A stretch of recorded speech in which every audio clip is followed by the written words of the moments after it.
Hello everybody, welcome back to Orchid People. So I'm back after a long time, and this time I'm gonna start a new series, and that's gonna be called What's Happening All Around the World, and it will include key topics like the main facts, like news and stuffs that's happening all around the world.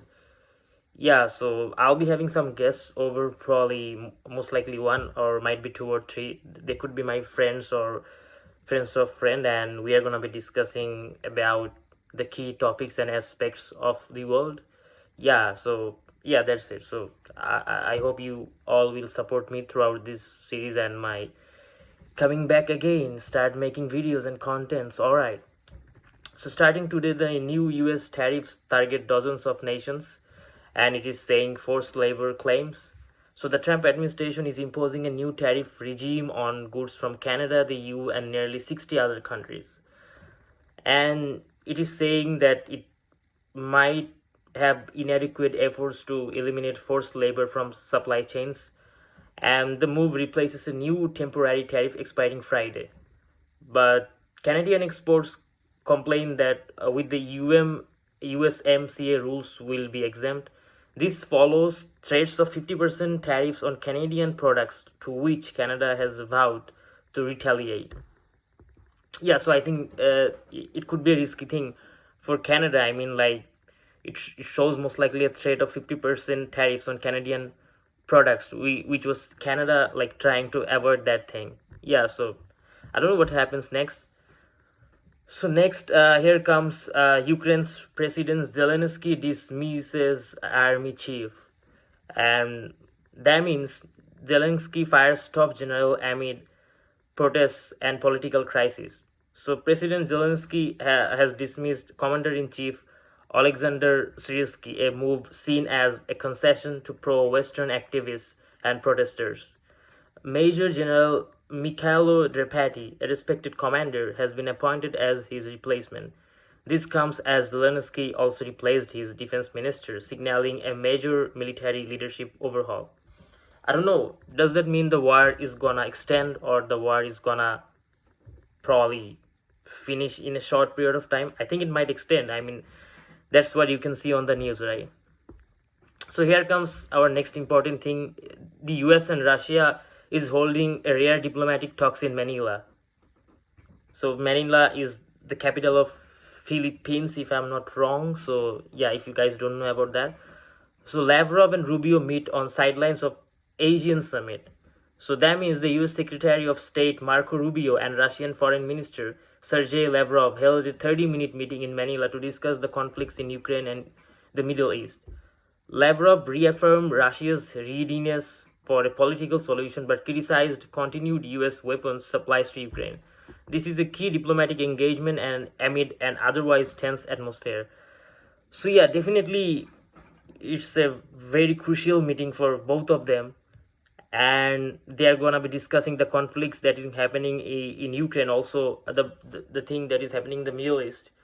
As we guys all know, the war between Iran and Israel, so I think there are going to be talks about that. So number 4, here comes the US Saudi nuclear deal signed into action. So that means Trump signs 30-year civilian nuclear agreement with Saudi Arabia. President Trump has approved a historic 30-year nuclear deal allowing Saudi Arabia to develop a civilian nuclear program with direct US oversight. The agreement faces potential congressional pushback but cannot be pushed back. It is seen as a move to strengthen, like to increase more strength as bilateral ties and provide Washington with leverage over Iran. So that definitely means uh, they are gonna like it's gonna be stronger. The two ties between the US and the Saudi Arabia is gonna be stronger, and like they're gonna focus more on Washington and like with leverage over Iran, right? So I don't know what's gonna happen, but sounds something very interesting, I would say. So yeah, so our next important headline is UK grants US access to military bases for strikes on Iran. And that is something like really crucial because new British Prime Minister Andy Burnham has authorized the US to use UK bases, including Diego Garcia and RAF Fairford, for strikes against Iran. This move effectively makes the UK a party to the conflict, a decision most European allies have avoided, risking retaliation from Tehran. Yeah, so now we don't know where the war goes. It sounds something's gonna be very devastating. I don't know. Let's see.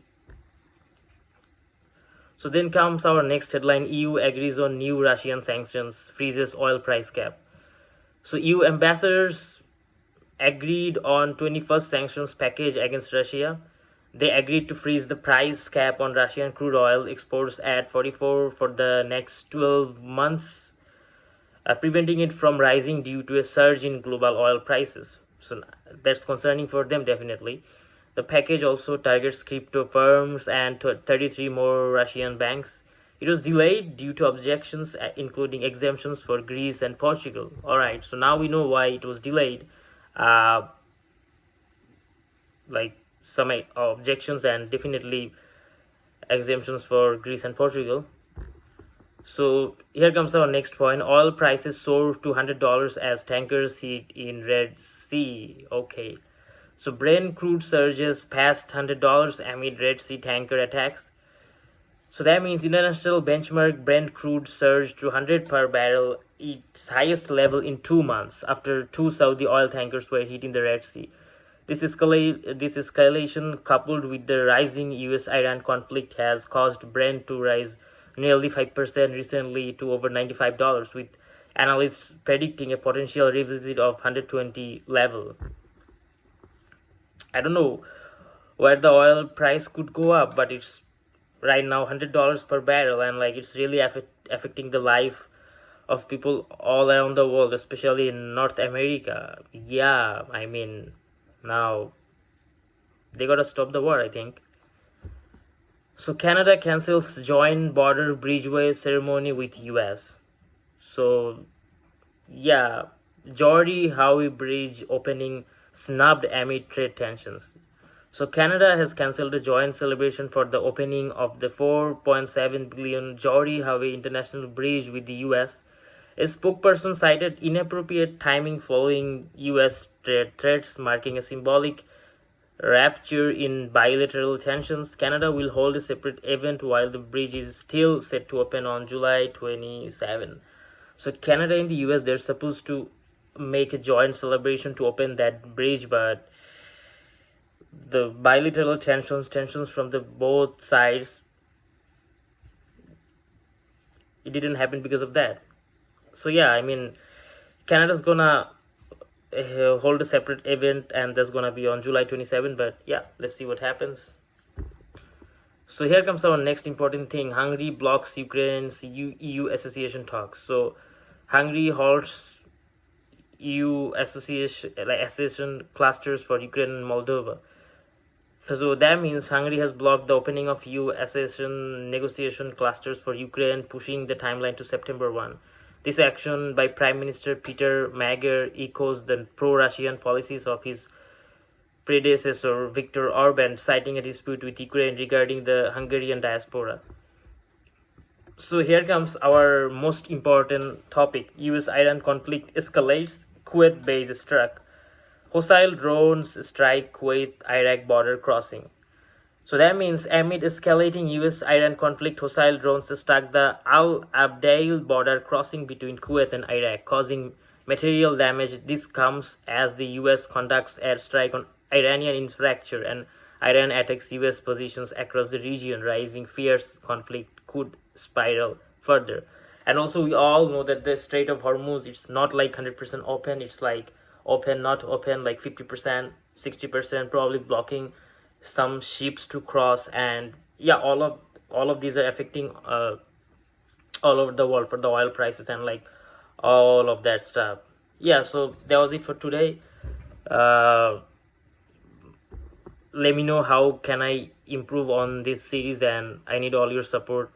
Hope you like to subscribe. Don't forget to like, share and comment my video. And yeah, that's everything for today. I'll see you on next episode, and bye bye.